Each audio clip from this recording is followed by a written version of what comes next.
All right, Casey. NBA recap from last night. There were 4 games, so not that big of a slate. We don't have too much to talk about. But the first game, the Bucks and the Raptors. The Bucks win 130 to 122 over the Raptors. And what's extra impressive about this win is that Giannis did not play. Giannis was hurt. And Drew Holiday absolutely just tore up the Raptors. He goes for 37, 7, and 6. And anytime the Bucks are able to win without Giannis, I think I just become more optimistic around them in general because with all the injuries they've had this year, it just really shows you how much depth they have. Now, Toronto has not really had the season that they wanted, right? They're 20 and 25. They're probably going to start thinking about trading guys like Fred VanVleet, OG Anunoby, guys like that. But still, they're a competent team on paper. Like when you look at this team, Pascal Siakam, Anunoby, Scotty Barnes, Fred VanVleet, Gary Trent, they're a really talented team. So anytime that you're able to get a win versus them when you're down one of the best players in the NBA, I don't know. I think that that's really impressive. But yeah, the other notables, Blake Portis went 12 points, 12 rebounds. Brook Lopez, 19 points, a rebound, and an assist. Grayson Allen, 25 points, 5 rebounds on 4 for 5 from 3. So he was lighting it up from 3. I wasn't able to watch this game, but I went and watched the highlights of it. And the Bucks are just such an impressive team to me. They really are, even when Giannis doesn't play. But when Giannis plays, they're just, as a Nuggets fan, they're the one team from the East that really puts the fear of God into me because, I've seen the Celtics twice and we've already beaten them once. So to me, I don't know. To me, the Bucks are just a scarier threat overall. But I don't know. Maybe you disagree. No, I mean, you and I were talking about it ahead of time. This is a team that I absolutely fear because we were talking about players, individuals, and I was like, yeah, Giannis is great, and they have a lot of great players on the team, but they're not always on the court together. I'd be really fearful of this team in the playoffs if they're healthy. Um, Granted, there are some weird stats about a couple of these guys. I want to say it was Giannis and might have been Holiday. Haven't played a lot together. I'd have to go back and look. Chris But Middleton, there's some maybe? guys that, huh? Chris Middleton. Yeah, that is one of them. But it's like when they've been on the court, they haven't been as impressive Oh when they're yeah, on the yeah, court yeah. together as they are when they're separate. There, But there are some again, weird like chemistry funkiness going on with the Bucks. That whenever they have their best guys out there, it's it's all almost like they're flat. better when they stagger. You know. Yeah.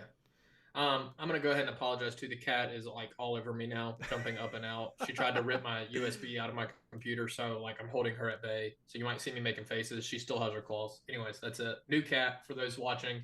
And I'm not a cat person, but it's like a dog, so it's weird. The thing I that actually like this cat. the thing that's so interesting to me about this game though is that the Bucks generally are regarded like the thing that they're amazing at is defense, right? They're third in the Mm-hmm. league in team defense and defensive rating, only behind the Memphis Grizzlies and the Cleveland Cavaliers. And I mean, it's easy to see why with Drew Holiday, Giannis, and then probably Defensive Player of the Year candidate Brook Lopez.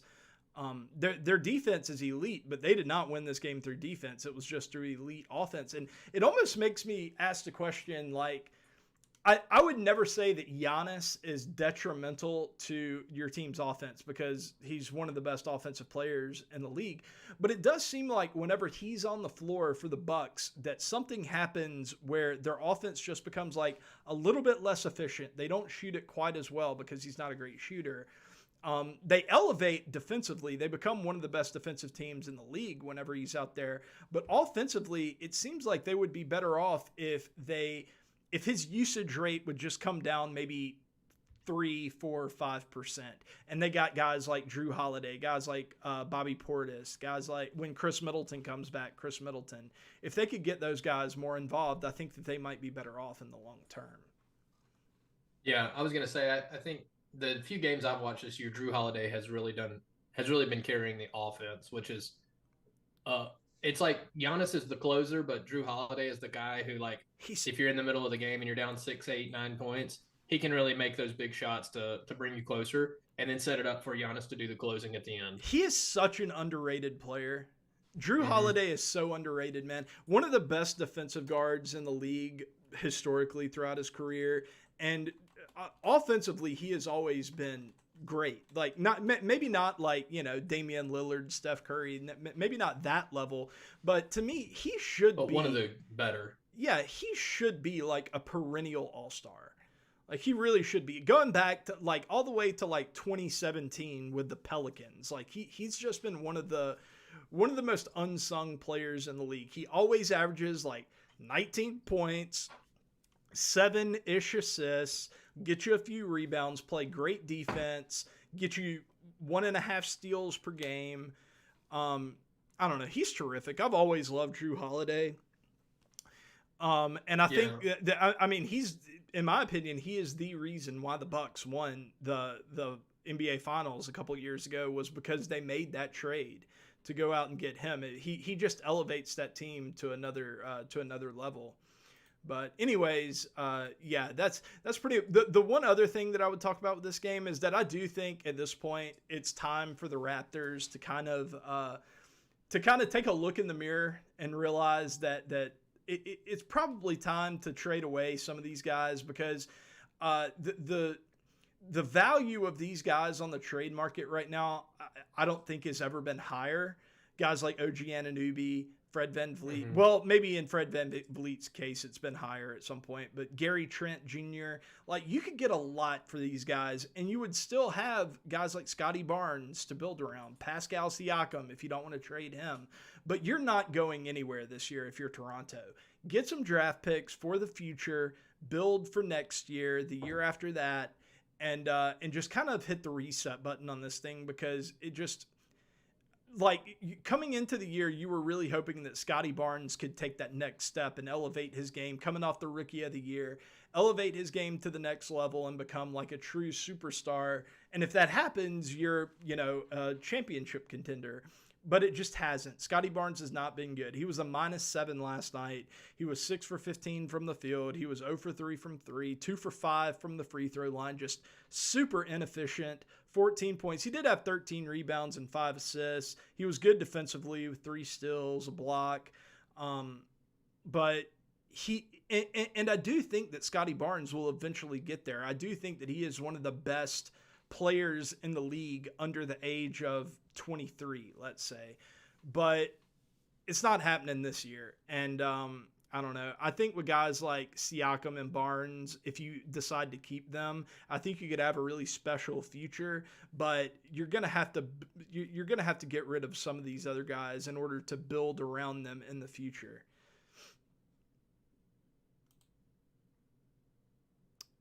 And yeah, I don't think you're saying anything wrong there. Okay. I don't know. This game just is what it is to me. Yeah. The Bucks won. The Bucks are the better team.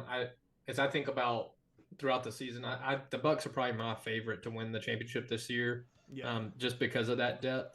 Mm-hmm. But some teams when fully healthy. Golden State obviously is a big time threat. The Celtics big time threat, and the Nuggets big time threat. So. It is interesting, though, to say that the Bucks are clearly the better team when Giannis isn't on the floor, because to me that would just be highly unexpected, because Giannis is just so valuable that you would think when he comes off the floor, like the Raptors are a legitimate threat to take this game. And by the way, they were leading this game by like 7-8 points at halftime. The Bucks needed a 38-point third quarter, a 38-23 third quarter to come back and win this game.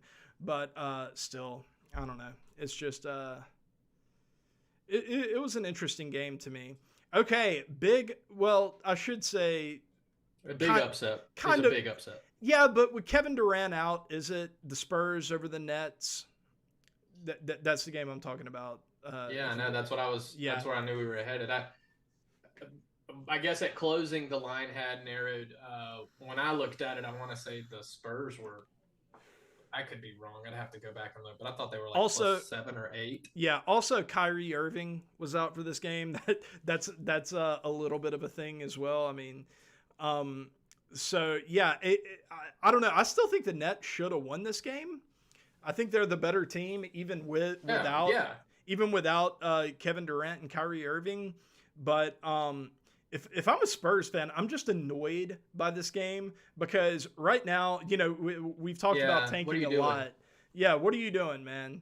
Just lose Well, the you and I game. have talked about it. I don't believe in tanking, anyways, and that's kind of why I'm a Spurs fan. I love Pop. I don't think maybe he is. I don't know. I don't think he would condone, hey, let's lay down for the next guy. Like, I Yeah. think he'd be like, let's get the best guy we can get where we're supposed to be, and let's go win ball games. Yeah, but they are tanking. Like, I mean, they traded away DeJounte Murray. They've I Sure, the mean, front office is tanking. yeah, their roster is highly unimpressive. Jakob Pertl is going to be gone by the trade deadline.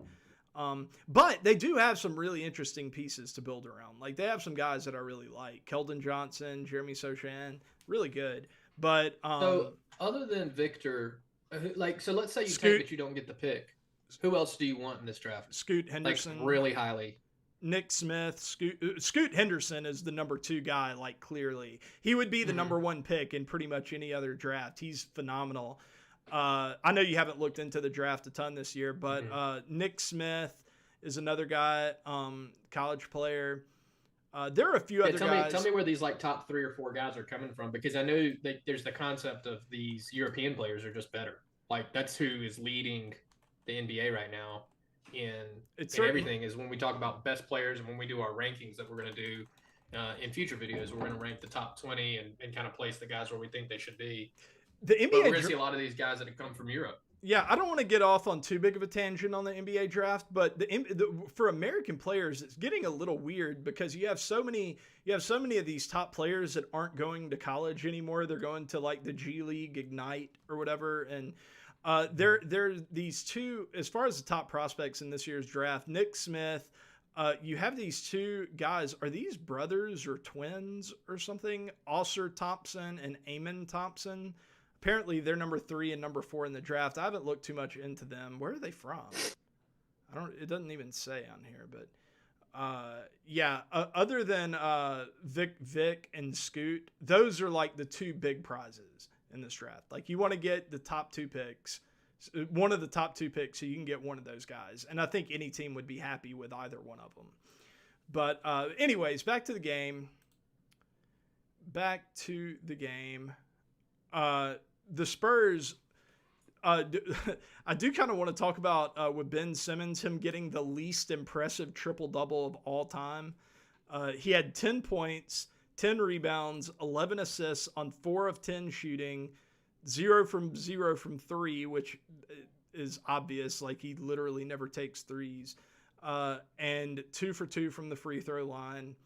He was good defensively. He had 4 steals. I was going to say, he got 4 blocks. steals. It's impressive. Yeah, 2 blocks. That's really good. He's always been a pretty solid defender, though. Yeah. And he was the only guy. He was the only guy in the starting lineup that was a positive. He was +3. Everybody else -18, -13, -19, -14. Marcus Morris on the bench, or that's not Marcus. That's his brother. He was +15. So he had a really good game as well, even though he only played 13 minutes. Damn, he must have come in. That's kind of wild to be a +15 on only 13 minutes played. But yeah, I don't know. This to me, this is just a disappointment for Brooklyn. Like, you would hope that against one of, if not the worst basketball team in the NBA, you'd be able to pull a win out of your butt, even if Kevin Durant is out, even if Kyrie didn't play. You would hope that you'd be able to win that game, but it is at least excusable with those 2 guys out, I guess. And then, I'm looking at their schedule, which I do a lot whenever I make my picks for handicapping purposes. But this is game 1 of a 5-game road stretch, which typically, like, I mean, look, you hate these longer. They're going to be on the road for 10 days. Those aren't really ideal for guys, especially when you don't have your best players on the court. Yeah. So. By the way, Marcus Morris's brother, Markieff Morris. I couldn't think of his name. It just hit me.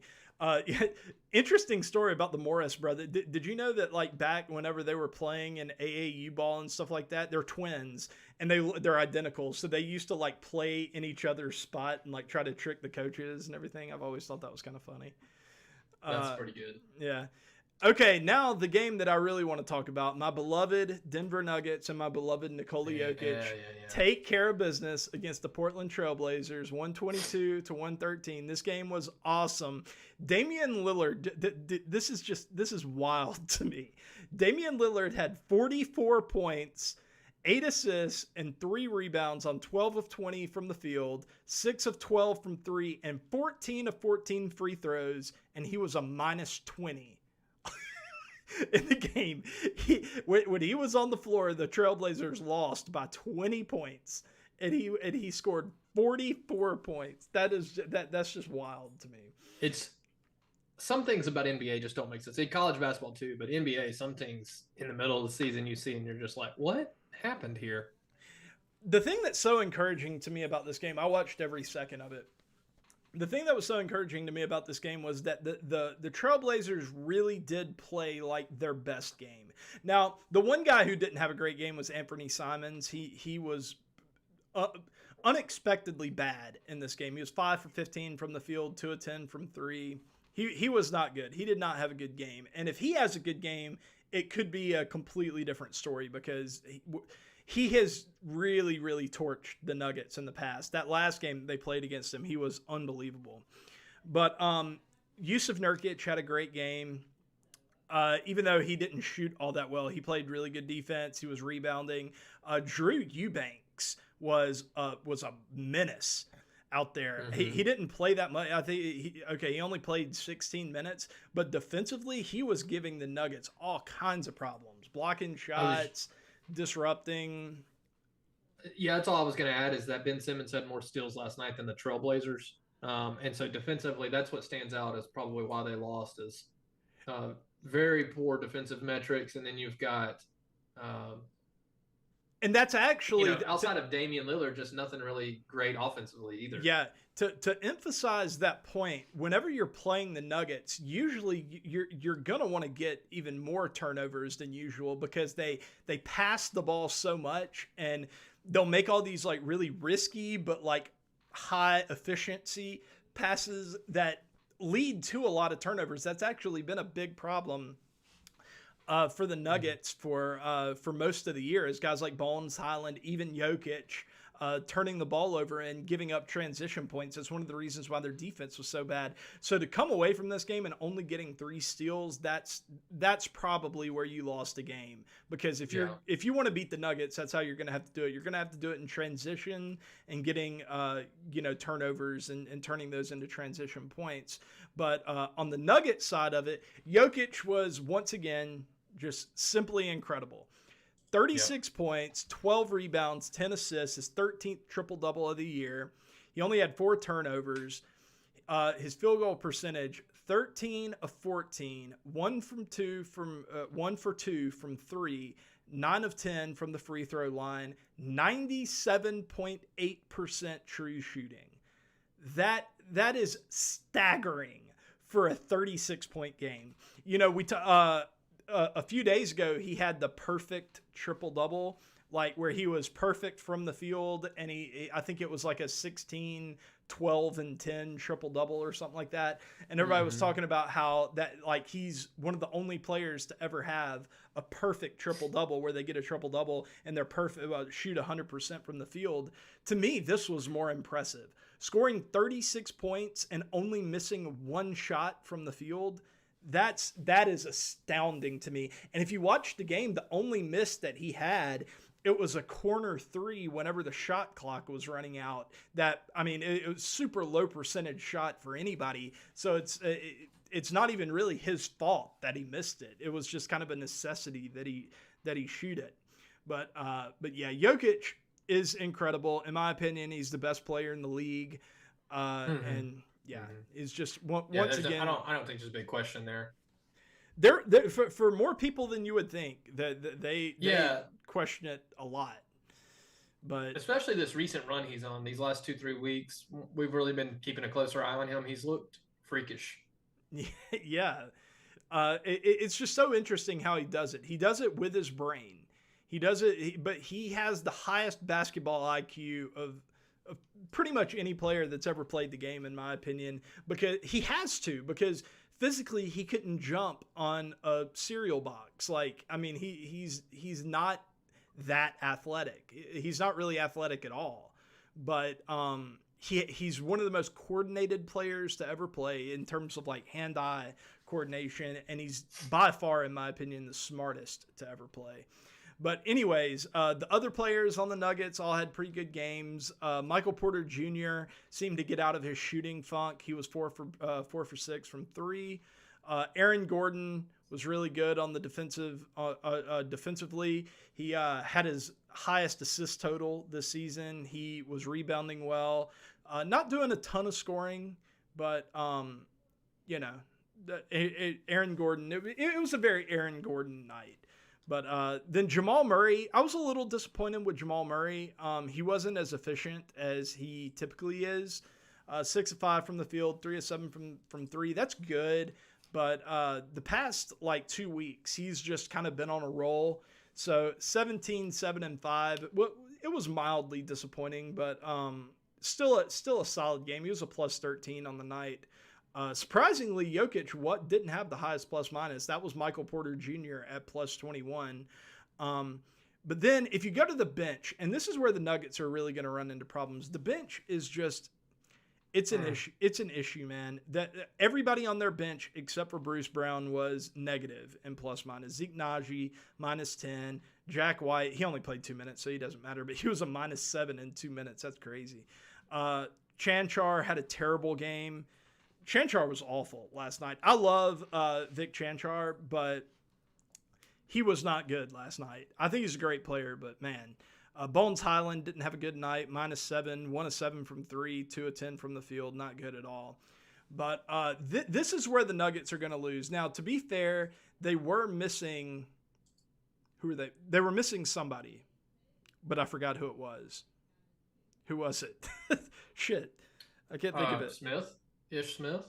No. Who are you thinking? No. Oh my God, I can't think. Screw it. I don't care. They were missing somebody that typically plays. I'm having a brain aneurysm right now. So it did force them to play guys like Zeke Naji, like Chanchar for more minutes than they maybe typically would. And it also kind of worries me because the Nuggets are on a back-to-back tonight with the Timberwolves, and Jokic going for 34 minutes, all the starters going for 30 plus minutes.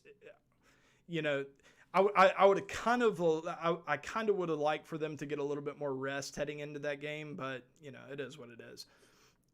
Because we had Green, Watson, and Gillespie on the injured list yesterday. Green.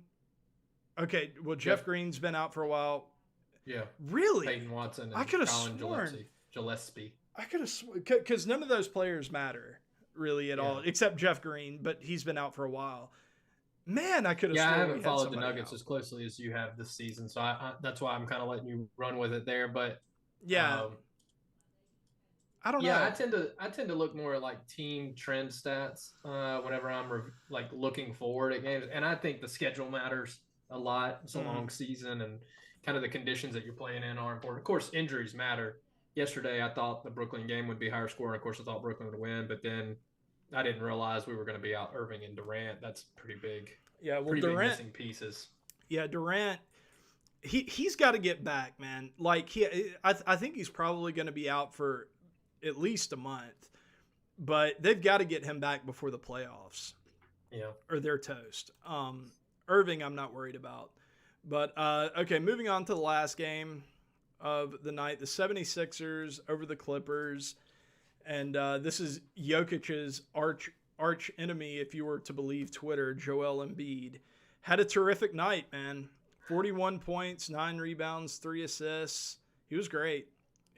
18 free throws, man. And that's like a ho-hum night for him, getting 18 free throws. That's the thing about Embiid that I don't know. It just bothers me how free throw reliant his game is. To me, it's so boring to watch a guy just, relentlessly drive to the basket, get a foul, shoot free throws, and by the end of the night he has 40 points, but 15 of them have come, via the free throw. That's right. Yeah. Yeah. I was gonna say what the thing that stood out to me. I saw a little bit of this game was that nobody was there, fan wise. Like the Clippers are a fringe playoff team, and they can't. Let me look at. In fact, I have it here. The attendance was. Well, they had 15,000, which is only barely more than the Spurs, who are awful this season. I don't know how much of the Clippers you've watched this year, but this team is the most frustrating team in basketball to watch. They on paper they look like they should be so good. They look like they should just in fact, like coming into the season and even now you'll see media members talking about how the Clippers are a sleeping giant, like they're just waiting to make the run to the NBA finals. But they're just not, dude. They are a bad basketball team. They are not good. Kawhi Leonard, Paul George, Zubac, Terrence Mann, Batum, Covington, Norman Powell, like all great players, right? Marcus Morris, all great players, but they do not work together at all. That they're super ISO heavy. I almost think they're better whenever they're missing one of Kawhi and Paul George. To me, there aren't two superstars that have ever played together that fit together worse than those two. They just don't fit. I didn't love it when they initially got together, but in the back of my mind, I thought that their talent would carry them, past any chemistry issues that they would have. I say I don't know of two stars that fit together worse, but maybe LeBron and Russell Westbrook, like initially, maybe that's worse, but I don't know, man. I think that this team, honestly, I think they would be better off if they traded away maybe Paul George to get like a better chemistry fit for Kawhi. But that's like impossible to do because Paul George is making the max. He's, you're never going to get value, like matching value for him. This team is a nightmare though. I don't like them. But as far as how long do you think it is until they're in a full rebuild from these two guys? Like you said, how long are contract issues to get rid of them, but I mean, they will try to compete as long as they're under contract. I just don't know how long are they under contract for. Let's see. Kawhi, also, I mean, like you can't talk about them without talking about their health issues. But to me, they were playing better whenever Kawhi and Paul George were hurt. Like, I don't know. It's a crazy team. Okay, they're under contract for 2 more seasons. Well, for this season, next season, and then Kawhi has a player option. I would imagine that Paul's is similar, so I won't even look that up. But as long as they have these two, they're going to try to compete. But I just don't see it working. And I think it's time for the media to kind of abandon the Clippers. I don't think it's going to happen. I don't think that this is a championship contending roster. I just don't. But as far as the 76ers go, on the other hand, I do think they are a championship contender. I think right now, I think there are 5 teams in the East that are true, when healthy, they are true, like beastly championship, could beat anybody in the NBA, any given series. And that's the Celtics, the 76ers, the Nets, the Cavaliers, and the Bucks. Yes, the Bucks. And outside of those 5 teams, I think the East is relatively weak. I don't think I think it's a very top heavy side. Do you agree with that? That outside of those 5 teams, the East just isn't that impressive? Because once you get past the Cavaliers, you get teams like the Knicks. Like, do we really believe the Knicks are contenders? The Heat have all sorts of problems. The Pacers are fun, but they're just young. Like, I mean, Benedict Mathurin is great, Tyrese Halliburton's great, but they're not championship level. They're not a championship level team yet. The Hawks are a mess. I think the Magic are going to turn it on here soon, and they're going to be Hey, the Magic, they've won. They've had some win streaks. Yeah, they've had some. They beat Boston twice, man. Like, they're not. I will say I agree with you though. It's a steep drop off there. Yeah, it's huge. Every one of these teams past the Cavaliers has all kinds of issues. The Wizards, the Raptors, the Bulls, the Hawks. Like, all 4 of those teams are like in trade rumors all the time. Like, is Kyle Kuzma going to get traded? Is DeMar DeRozan or Nikola Vucevic going to get traded? Like, every one of these teams is just a mess, in my opinion. Even Trae Young, that people have been talking about trading Trae Young from the Hawks. I mean, that seems crazy to me, but the Hawks are not good. So I think the Cavaliers getting Donovan Mitchell was a huge deal for them. There's as we're talking through these teams, they're a team that I really like to be a big threat. Honestly, I think that their starting lineup is the most impressive in basketball. I mean, you have 2 all-star caliber guards and 2 I don't know, not quite all-star or all-NBA caliber front court with Evan Mobley and Jared Allen, but defensively, Jared Allen is a defensive player of the year candidate year in and year out. Evan Mobley is a sophomore stud. He could be a superstar down the line. He's incredible.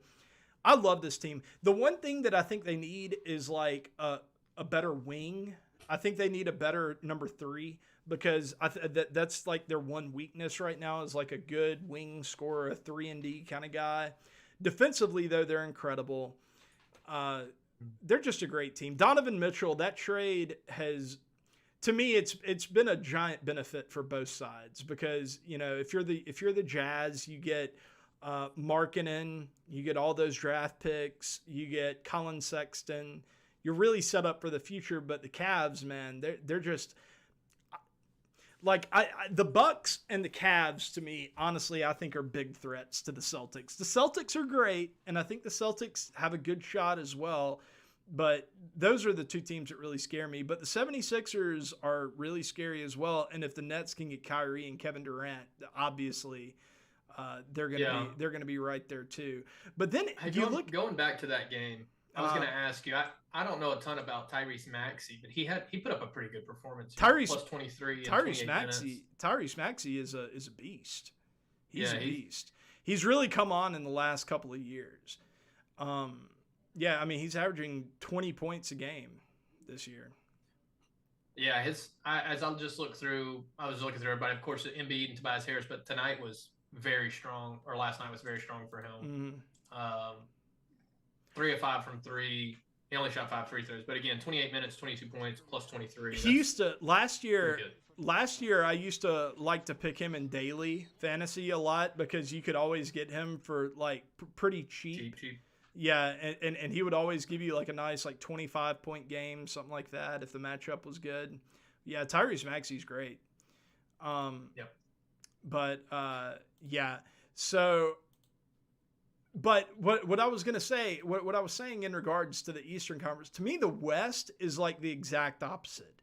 To me, the West, I look down here and all the way down to the Lakers at number 13, I think every single team above them except maybe the Thunder and the Jazz and maybe the Clippers, since I talked all that shit about them, every one of these teams could figure shit out in the second half and make a run. I don't think there's one team or 2 teams that are overly dominant in the West. I love the Nuggets. The Grizzlies are really good, but I don't see a team here that's just going to run away with anything. To me, I think it sits really at Denver and Memphis, and they're going to have to lose it. But after those 2, if somebody's going to do it, there's a lot of options. Whereas the East feels a little bit different. I am not confident that the Nuggets or the Grizzlies could go into a series with the Warriors and clearly just dominate them, Oh, yeah. Yeah. And the Warriors are the 6th seed right now. That's crazy. But yeah, I don't know.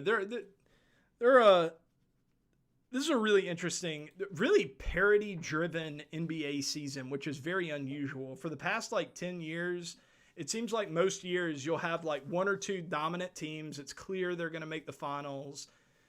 But this year is just different. Last year was kind of different too, but this year especially. But all right, I think that's about it for the recap.